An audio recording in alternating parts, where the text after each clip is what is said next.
बुलेटिनच्या सुरुवातीलाच बातमी आहे मंत्री गुलाबराव पाटील यांनी केलेल्या एका विधानाची आणि या विधानामुळे एकच खळबळ उडालेली आहे। यावेळेस मंत्री गुलाबराव पाटील यांनी असं म्हटलेलं, सध्या जो धर्माच्या बरोबर राहील तोच जिवंत राहील, जो धर्माच्या विरोधात असेल त्याचं काही खरं नाही, असं विधान गुलाबराव पाटलांनी केलेलं आहे। मंत्री असलेल्या गुलाबराव पाटील यांनी धर्मावर केलेल्या विधानामुळे आता राजकीय वाद रंगण्याची चिन्ह आहेत। धर्मकार्य आणि भगवा झेंडा याच्यावर सगळ्यांनी कायम एकनिष्ठ राहणं आणि एकजूट राहणं ही काळाची गरज आहे। आपण किती जातीपातीत वाटलो याच्यापेक्षा आपण पहिले हिंदू आहोत, मग इतर जातीचे आहोत। हिंदू धर्म टिकला तर जात टिकेल, हिंदू धर्मच टिकणार नाही तर जात कुठून टिकणार आहे।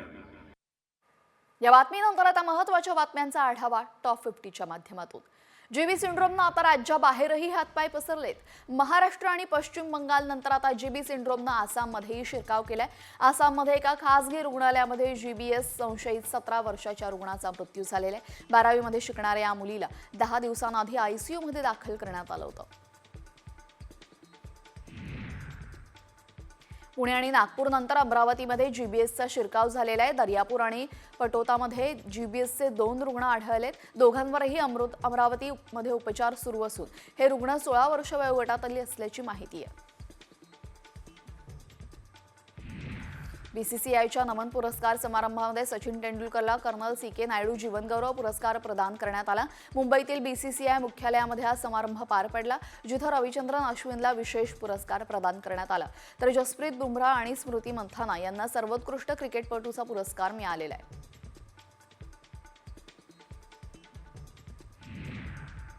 आज हार्बर मार्गावरील प्रवाशांना दिलासा मिळालेला आहे, कारण आज रविवारी हार्बर मार्गावर मेगाब्लॉक नाहीये।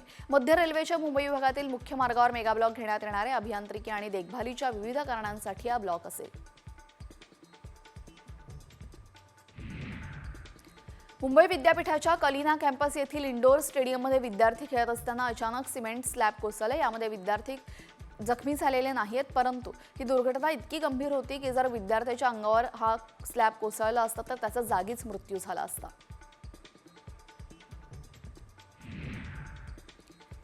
आज वसंत पंचमीच्या मुहूर्तावर श्री विठ्ठल रुक्मिणी मातेचा शाही विवाह सोहळा संपन्न होणार आहे। विवाह सोहळ्याच्या निमित्ताने श्री विठ्ठल रुक्मिणी मंदिरामध्ये आकर्षक फुलांची सजावट करण्यात आली आहे। यामध्ये सुमारे 3.5 ते 4 टन फुलांची आणि 1 टन उसाचा वापर करण्यात आलेला आहे। वसंत पंचमीच्या निमित्ताने विठ्ठल रुक्मिणीचा शाही विवाह सोहळा होतोय आणि या विवाह सोहळ्याच्या निमित्ताने रुक्मिणी मातेला विविध पारंपरिक अलंकार परिधान करण्यात आले। या अलंकारामुळे रुक्मिणी मातेचं रूप अधिकच खुलून दिसतंय। दुपारी 12 वाजता विठ्ठल सभागृहामध्ये विठ्ठल आणि रुक्मिणीचा शाही विवाह सोहळा संपन्न होईल। अंकुर कातरकर दिग्दर्शित करेज हा इंग्रजी चित्रपट सध्या बराच चर्चेत आहे। करेज चित्रपटाची निवड इंटरनॅशनल फिल्म फेस्टिवलमध्ये झालेली आहे। यावेळेस सॅन्टो डोमिंगो यूएस फिल्म फेस्टिवलमध्ये करेजचं स्पेशल स्क्रीनिंग पार पडणार आहे। मराठमोळी अभिनेत्री संस्कृती बालगुडे हिनं या चित्रपटामध्ये मुख्य भूमिका साकारली आहे। क्रीडा मंत्री दत्ता भरणे यांनी बारामतीमध्ये कबड्डी खेळण्याचा आनंद लुटलेला आहे। डोर्लेवाडी इथल्या राज्यस्तरीय कबड्डी स्पर्धेचं उद्घाटन भरणेंनी केलं आणि यावेळेस भरणे यांनी कबड्डी खेळण्याचा आनंद घेतला। पुण्यामध्ये जानेवारी महिन्यामध्ये सर्वाधिक तापमानाचा नवा विक्रम झालेला आहे। शहरामध्ये डिसेंबर पाठोपाठ जानेवारीमध्ये सुद्धा कमाल तापमान सरासरीपेक्षा अधिक होतं। पुण्यामध्ये यंदा गेल्या 10 वर्षातल्या सर्वाधिक तापमानाची नोंद झाली असून तापमान 36 अंश सेल्सिअस डिग्रीच्या वर गेलेले आहे। सोमवारी नागपूरमधला पाणीपुरवठा बंद राहणार आहे। पेन्सच्या 2 आणि 3 नंबरच्या जलशुद्धीकरण केंद्राच्या देखभाल आणि दुरुस्तीचं काम हाती घेण्यात आलं असून अनेक ठिकाणी पाईपलाईन बदलण्याचं कामही केलं जाणार आहे। त्यामुळे सोमवारी सकाळी 10 वाजल्यापासून ते 4 फेब्रुवारीच्या दुपारी 4 वाजेपर्यंत पाणीपुरवठा बंद राहणार आहे। या काळामध्ये पाणी जपून वापरण्याचं आवाहन नागपूर महापालिकेकडून करण्यात आलं आहे। भाजपामध्ये नव्या आलेल्या लोकांनी विधानसभा निवडणुकीमध्ये माझं काम केलं नाही, माझ्या विरोधात पैसे वाटले गेल्याचा गंभीर आरोप शिंदेगडाचे नांदेड उत्तरचे आमदार बालाजी कल्याणकरांनी केलेले। कल्याणकरांच्या वक्तव्याने नांदेड जिल्ह्यामध्ये महायुतीमध्ये वाद आणखीन पेटण्याची शक्यता आहे।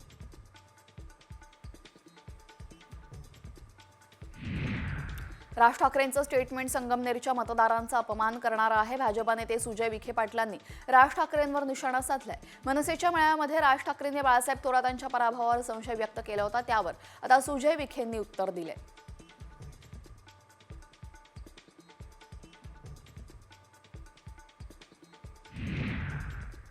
नवी मुंबईमध्ये काँग्रेसच्या जिल्हाध्यक्षपदी अरविंद नाईक यांची केलेली निवड 2च दिवसामध्ये रद्द करण्याची नामुष्की काँग्रेसवर ओढावली आहे. अरविंद नाईक यांच्या नियुक्तीनंतर काँग्रेसमध्ये मोठ्या प्रमाणावर नाराजी पाहायला मिळते. अखेर रमेश चन्नीथला यांनी पत्रक काढत जिल्हाध्यक्षांची निवड रद्द केल्याचं जाहीर केलेलं आहे. धुळ्याचे पालकमंत्री जयकुमार रावल यांच्या अध्यक्षतेखाली धुळे जिल्हा नियोजन समितीची बैठक पार पडली. यावेळेस रावल यांनी जीबीएस आजारासंदर्भात आरोग्य विभागाला सूचना दिल्या. जीबीएसच्या प्रतिबंधासाठी जिल्हास्तरीय टास्क फोर्सची स्थापना करण्याचे निर्देशही देण्यात आलेले आहेत. ओबीसी वर्ग समाजातील महत्त्वाचा घटक आहे, दरम्यान त्यांना प्रतिनिधित्व मिळालं पाहिजे, तो त्यांचा अधिकार आहे असं मत अजित पवारांनी मांडलेलं आहे. त्यांच्या हस्ते बारामतीमधील युनियन बँकेच्या नवीन शाखेचं उद्घाटन पार पडलं. यावेळेस ते बोलत होते.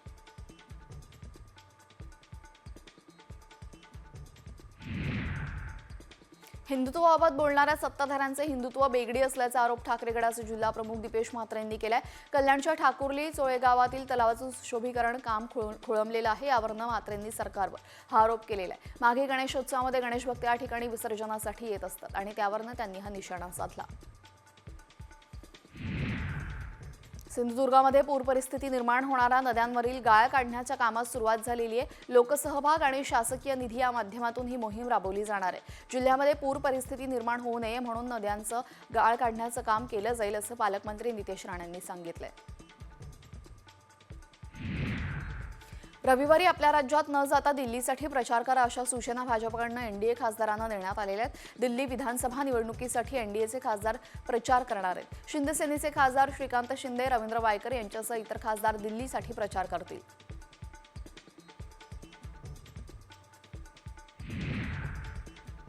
राज्यातील सर्वाधिक पुरुष नसबंदी शस्त्रक्रिया करणारा नंदुरबार जिल्हा पहिला ठरलेला आहे. सातपुड्यातील दुर्गम भागामध्ये असलेल्या धडगाव तालुक्यातील आदिवासींनी पुढाकार घेऊन नसबंदीचा रेकॉर्ड केलेला आहे. यावेळेस आदिवासी भागामध्ये लोक जागृत होऊ शकतात, तर राज्यातील लोक का होऊ शकत नाही असा सवाल उपस्थित होतोय. धाराशिवच्या कळंबमध्ये नगर परिषद प्रशासन ॲक्शन मोडवर आलेले आहे. नगर परिषदेच्या गाळ्यांचं भाडं थकवणाऱ्या बड्या थकबाकीदारांची नावं आता शहरातील प्रमुख चौकांमध्ये झळकणार आहे. दरम्यान आता 7 दिवसांच्या आत थकबाकी न भरल्यास शहरातील मुख्य चौकामध्ये डिजिटल बोर्ड लावण्याचा इशारा देण्यात आलेला आहे. अंबरनाथ शहराचं प्रवेशद्वार असलेल्या लोकनगरी MIDC लगत सध्या मोठ्या प्रमाणात अनधिकृत गाळे उभारण्यात आलेले.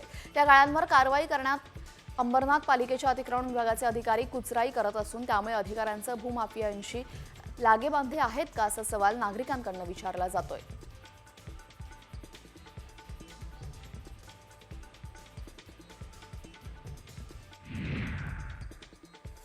धुळे शहरातील MIDC या ठिकाणी सोयाबीन तेल कंपनीमध्ये रात्री 8 वाजता स्फोट झाला.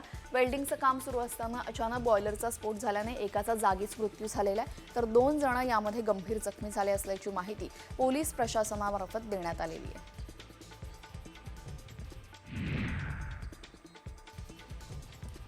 अंबरनाथमध्ये भर चौकामध्ये जादूटोण्याचा प्रकार समोर आला आहे. अंबरनाथ पूर्वेच्या रोटरी क्लब चौकामध्ये एका झाडाखाली कापलेल्या लिंबू, कुंकू लावलेले नारळ ठेवल्याचं समोर आलं. हे लिंबू आणि नारळ कुणी ठेवलेले हे मात्र अद्याप समोर आलेलं नाही. महाराष्ट्रामध्ये जादूटोणा विरोधी कायदा अस्तित्वात असूनही असे प्रकार खुलेआम घडत असल्यानं चिंता व्यक्त होतीये.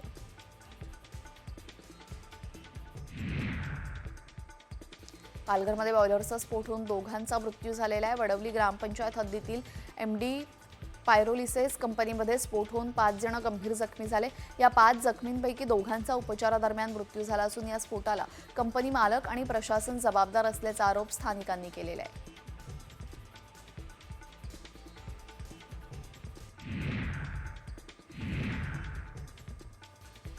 इंदापुरात उजनी जलाशयामध्ये अवैध वाळू माफियांच्या 3 बोटी उद्ध्वस्त करून पाण्यामध्ये बुडवून नष्ट करण्यात आलेल्या आहेत. इंदापूरचे महसूल आणि पोलीस प्रशासनाने संयुक्तरित्या ही कारवाई केली आहे. थेट जिलेटिनच्या सहाय्याने स्फोट घडवत 3 बोटी बुडवून वाळू माफियांना मोठा धडा देण्यात आलेला आहे.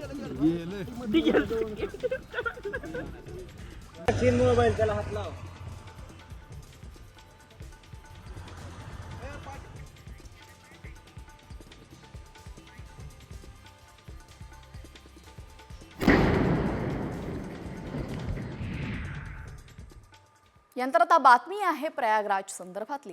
प्रयागराजमध्ये सुरू असलेल्या महाकुंभातून दररोज एक नवा वाद समोर येतोय। किन्नर आखाड्याच्या महामंडलेश्वर पदावरून आता ममता कुलकर्णीची हकालपट्टी करण्यात आलेली आहे।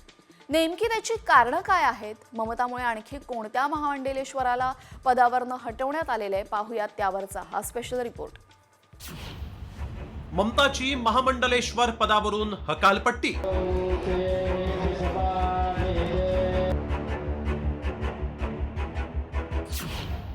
ममताला दीक्षा देणाऱ्या लक्ष्मीलाही हटवलं।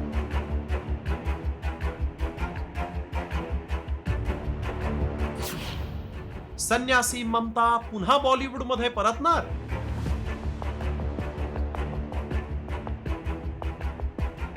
ममता कुलकर्णी जैसी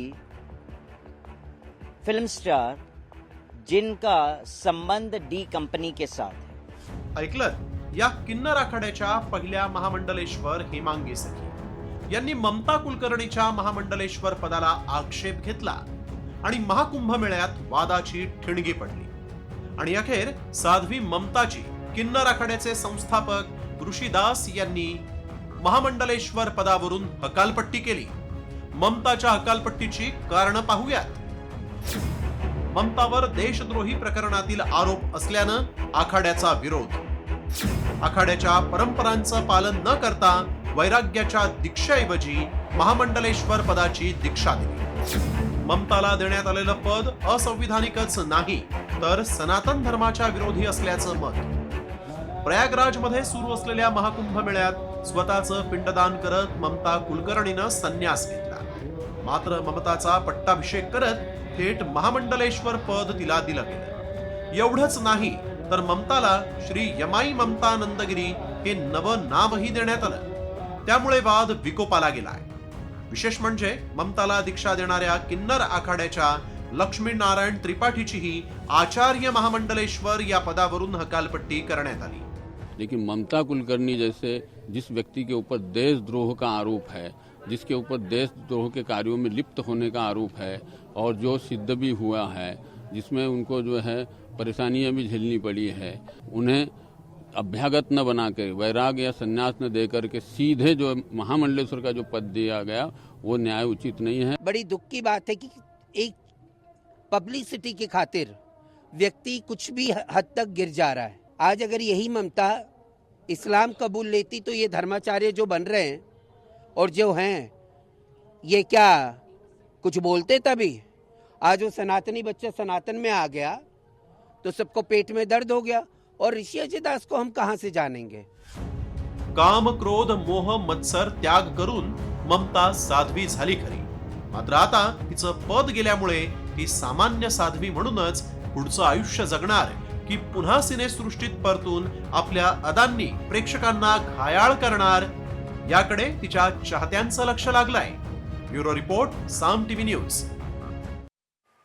त्यामुळे आता संन्यासी ममता ही पुन्हा बॉलिवूडकडे वळणार का, याकडे सर्वांच्या नजर आहेत। यानंतर राज्यातील महत्त्वाच्या घडामोडींचा घेऊयात वेगवान आढावा। अमरावतीच्या कुंभमेळ्याच्या नावाखाली भाविकांची फसवणूक झालेली आहे। सूरज मिश्रा नावाच्या कार्यकर्त्यावर गुन्हा दाखल करण्याच्या मागणीसाठी या भाविकांनी पोलीस आयुक्त कार्यालयासमोर ठिय्या आंदोलन केलं। त्यातच राजापेठ पोलीस ठाण्याच्या ठाणेदारानं कारवाई न केल्यानं भाविक आक्रमक झालेत। अमरावती जिल्हाधिकारी कार्यालयावर विद्युत मीटर रीडिंग संघटनेनं धरणे आंदोलन केलेले आहे। प्रीपेड मीटर लागत असल्याने कंत्राटी कर्मचाऱ्यांवर उपासमारीची वेळ आलेली आहे। त्यामुळे कामगारांना शाश्वत रोजगारासह इतर विविध मागण्यांसाठी एक दिवसीय धरणे आंदोलन केलेले आहे। वन विभागाच्या वरिष्ठ अधिकाऱ्यांविरोधात रास्ता रोको आंदोलन करण्यात आलं। नाशिकच्या बागलाणमधील वन कर्मचारी राजेंद्र साळुंखेंनी वरिष्ठांच्या जाचाला कंटाळून आत्मदहनाचा प्रयत्न केला होता। काल त्यांचं उपचारादरम्यान निधन झालं। त्यामुळे संतप्त ग्रामस्थांनी सकाळी नागपूर ताराबाद रस्त्यावर आंदोलन केलंय।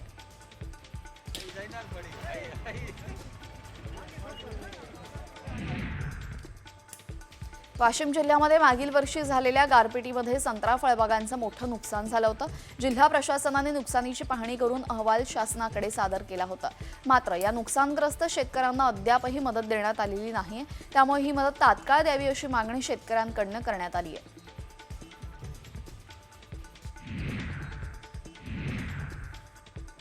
सध्या देशातील बहुतांश बाजारामध्ये मिरची 12,000 ते 14,000 दरम्यान विकली जाते. मिरचीचे भाव पडल्याने शेतकरी मात्र अडचणीत आलेले आहेत. दरावरील दबाव कायम राहील असा अंदाज बाजारातील अभ्यासकांनी व्यक्त केला आहे.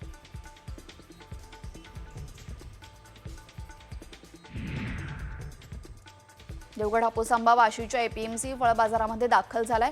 फेब्रुवारीच्या पहिल्याच दिवशी हापूस आंब्याच्या 170 ते 175 पेट्या बाजारामध्ये दाखल झाल्याने यंदाच्या हंगामाची सुरुवात दणक्यात झाली आहे. गेल्या वर्षीच्या तुलनेमध्ये यंदा आंब्याची आवक कमी राहणार असल्याचा अंदाज व्यापाऱ्यांनी व्यक्त केला आहे.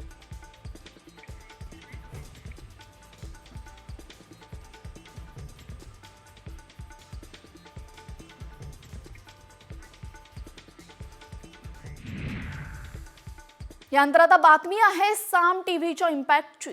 एमपीएससीची प्रश्नपत्रिका 40 लाखांना विकण्याबाबतच्या धक्कादायक ऑडिओ क्लिप प्रकरणी आता मोठी कारवाई करण्यात आलेली आहे. हे संपूर्ण प्रकरण साम टीव्हीने लावून धरलं होतं आणि आता नागपूर पोलिसांनी दोघांनाही भंडारा जिल्ह्यातून अटक केलेली आहे. अशिल कुलपे आणि प्रदीप कुलपे हे दोघे मुख्य आरोपी आहेत, मात्र ते फरार आहेत. एमपीएससी पूर्वपरीक्षेच्या प्रश्नपत्रिका 40 लाख रुपयांना विकत असल्याचा धक्कादायक माहिती एका व्हायरल ऑडिओ क्लिपमधून पुढे आली होती आणि या एजंटच्या संवादाची ऑडिओ क्लिप साम टीव्हीच्या हाती लागली. या एजंटनं किशोर बाळासाहेब जाधव या विद्यार्थ्याला फोन केला होता आणि एमपीएससीची प्रश्नपत्रिका हवी असल्यास थेट 40 लाख रुपयांची मागणी केली होती. या प्रकरणी आता चाकणमधून या दोघांनाही अटक करण्यात आलेली आहे.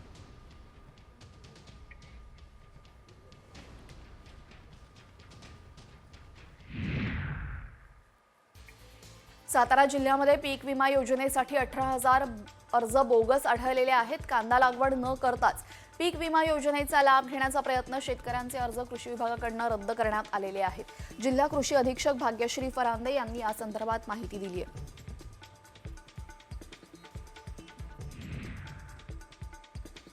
नाशिकच्या येवला तालुक्यातील मुखेड येथील शेतकऱ्यांच्या संपूर्ण कांदा पिकाचं नुकसान झालेलं आहे. अनु प्रोडक्ट लिमिटेड कंपनीच्या निराला तणनाशकाची फवारणी केली असता 15 हेक्टरवरील कांदा पिकाचं 100% नुकसान झालं.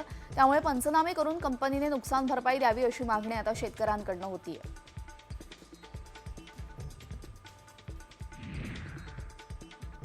दुग्ध व्यवसाय आणि मत्स्योद्योगासाठी अर्थसंकल्पामध्ये महत्त्वाची घोषणा करण्यात आलेली आहे. आता दुग्ध व्यवसाय आणि मत्स्यपालनासाठी 5 लाखांपर्यंत कर्ज उपलब्ध करून दिलं जाणार आहे. देशाला कडधान्य उत्पादनात आत्मनिर्भर करण्यासाठी प्रयत्न केला जाणार. यासाठी अर्थसंकल्पामध्ये 1,000 कोटी रुपयांची तरतूद करण्यात आली. यासाठी पुढील 6 वर्ष कडधान्य मिशन राबवलं जाणार असून प्रामुख्याने तूर, उडीद आणि मसूरची शेतकऱ्यांकडून पुढील 4 वर्ष खरेदी करण्यात येणार आहे.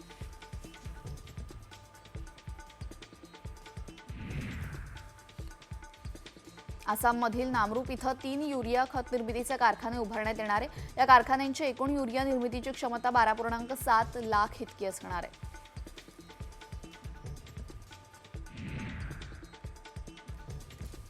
खासगीमध्ये कापसाला हमीदरापेक्षा कमी भाव मिळत असल्याने नाईलाजास्तव कापूस उत्पादक शेतकऱ्यांनी आपला मोर्चा सीसीआयच्या केंद्राकडे वळवलेला आहे. त्यामुळे आता कापूस विक्रीसाठी सीसीआयच्या खरेदी केंद्रावर प्रचंड गर्दी झाल्याने रात्री उशिरापर्यंत कापूस खरेदी सुरू असल्याचं पाहायला मिळालं.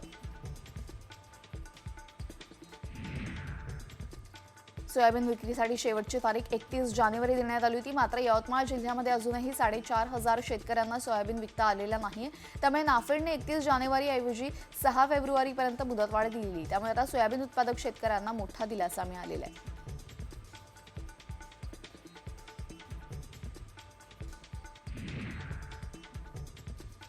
नंदुरबार जिल्ह्यामध्ये सूर्यफुलाला योग्य भाव मिळत नसल्याने पेरणी क्षेत्रात मोठी घट झाली आहे. गेल्या खरीप हंगामामध्ये 9.10 हेक्टर क्षेत्रावरच सूर्यफुलाची पेरणी केली गेली होती. मात्र सूर्यफुलाला मिळणाऱ्या अल्पशा दरामुळे शेतकऱ्यांकडून सूर्यफुलाचं उत्पन्न घेतलं जात नसल्याचं दिसून येत आहे.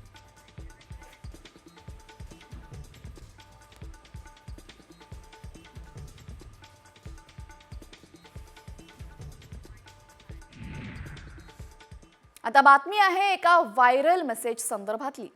तुम्ही जर मोबाईल वापरताय तर ही बातमी तुम्ही आवर्जून पहा. कारण आता असा दावा करण्यात आलेला आहे की 20 रुपयांमध्ये 4 महिने मोबाईल चालणार आहे. खरंच 20 रुपयामध्ये 4 महिने रिचार्ज चालणार आहे का? काय आहे या दाव्यामागचं सत्य याची आम्ही पडताळणी केली. त्यावेळेस नक्की काय सत्य समोर आलंय पाहूयात. 20 रुपयात 4 महिने चालणार मोबाईल. कवडीमोल mobile recharge plan. Viral message मागचं सत्य काय? मोबाईलमध्ये तुम्ही रिचार्ज करत असाल तर तुम्हाला फक्त 20 रुपयात 4 महिने व्हॅलिडिटी मिळणार आहे. हे आम्ही म्हणत नाहीये, तर तसा दावा करण्यात आलाय. कारण आता सगळेच प्लॅन महाग आहेत. त्यात हा दावा केल्यानं खरंच रिचार्ज प्लॅन इतका स्वस्त झालाय का याची पडताळणी करणं गरजेचं आहे. त्यासाठी मेसेजमध्ये काय दावा करण्यात आलाय पाहूया. जिओ, एअरटेल आणि वोडाफोन आयडियाच्या युजर्सना मोठा दिलासा मिळालाय. आता 20 रुपयात तुमचं सिम कार्ड 4 महिने ऍक्टिव्ह राहणार आहे. तुमच्या मोबाईलवर 90 दिवसांपर्यंत रिचार्ज केलं नाही आणि मोबाईलमध्ये 20 रुपयांचं रिचार्ज शिल्लक असेल तर कंपनी ते 20 रुपये कापून 30 दिवसांची अतिरिक्त वैधता देईल. हा मेसेज व्हायरल होत असल्यानं अनेकांना आश्चर्य वाटतंय. कारण एका महिन्याचं रिचार्ज करायचं असेल तर 150 पेक्षा जास्त रुपयांचं रिचार्ज करावं लागतं. तसंच एका दिवसासाठी इंटरनेट पॅक घ्यायचा असेल तर कमीत कमी 26 रुपयांपासून रिचार्ज करावं लागतं. मात्र खरंच आता ट्रायनं नवीन नियम केलाय का? 20 रुपयात 4 महिन्यांची व्हॅलिडिटी मिळणार आहे का याची सत्यता जाणून घेणं गरजेचं आहे. कारण लाखो लोक मोबाईल वापरतात. त्यामुळे असं रिचार्ज असेल तर अनेकांना फायदा होईल. म्हणूनच आमच्या टीमनं याची पडताळणी सुरू केली. याबाबत अधिक माहिती मोबाईल कंपन्यांकडून मिळू शकते. त्यामुळे आमच्या टीमनं माहिती मिळवली. त्यावेळी काय सत्य समोर आलं पाहूया. 20 रुपयात 4 महिने मोबाईल चालणार हा दावा खोटा आहे. ट्रायनं असा कोणताही नवीन नियम लागू केलेला नाही. लोकांची दिशाभूल करण्यासाठी पोस्ट व्हायरल केल्या जात आहेत. रिचार्ज प्लॅन आधीपेक्षा आता थोडे स्वस्त झालेत. टॉक टाइम रिचार्ज 10 रुपयांपासून मिळू लागलाय.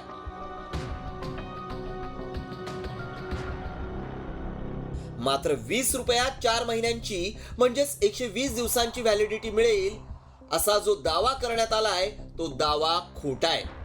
त्यामुळे आमच्या पडताळणीत हा दावा असत्य ठरलाय. ब्युरो रिपोर्ट, साम टीव्ही न्यूज.